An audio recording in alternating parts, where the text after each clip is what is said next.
Prime Minister Netanyahu is in Washington, where he'll be meeting with President Trump. Expected to be on the agenda is the so-called Trump peace plan, or the plan of the century.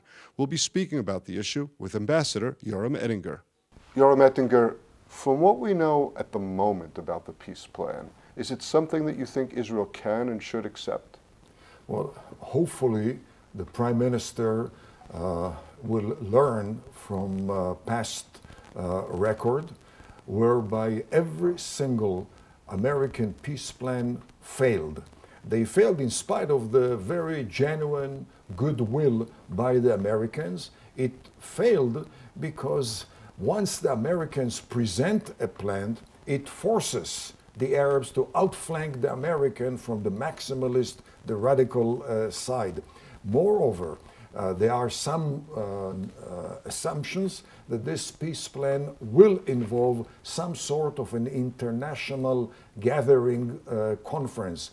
Once you have an international, multinational gathering, you have to compromise with the lowest common denominator, which once again plays into the hands of the radical Arabs or radical Muslims. Last and not least, once you have a multinational gathering, you're back to more or less UN type style setup, which tends to be anti-American.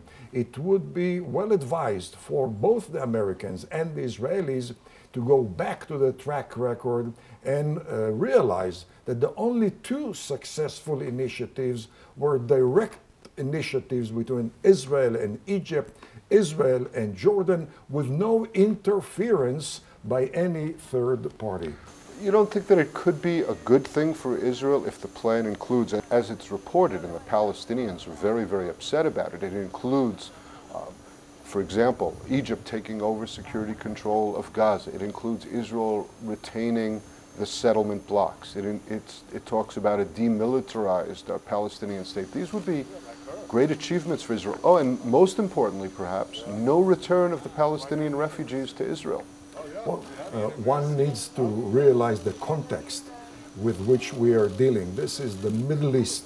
This is not a UN setup. This is not a military academy setup. This is the Middle East, the raging, unpredictable, violent Middle East, where by definition, for the last 1400 years, all regimes have been very tenuous, and therefore policies have been very, very transient, and therefore agreements have been very, very shaky, and I would add at best shaky.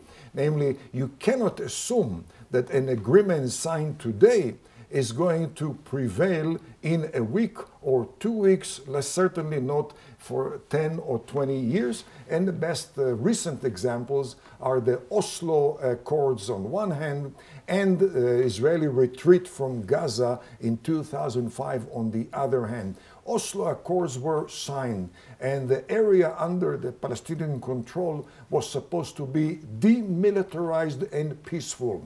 We have had, since 1993, when the Oslo Agreement was signed, we have seen the Palestinian Authority becoming a classic hate education authority, namely preaching towards the oblivion of the Jewish state, and it has become a platform for massive, massive military hardware. Certainly we have seen Gaza becoming a platform for very worrisome military hardware. Why should anyone assume that another agreement, including a provision of demilitarization, would result in a different outcome?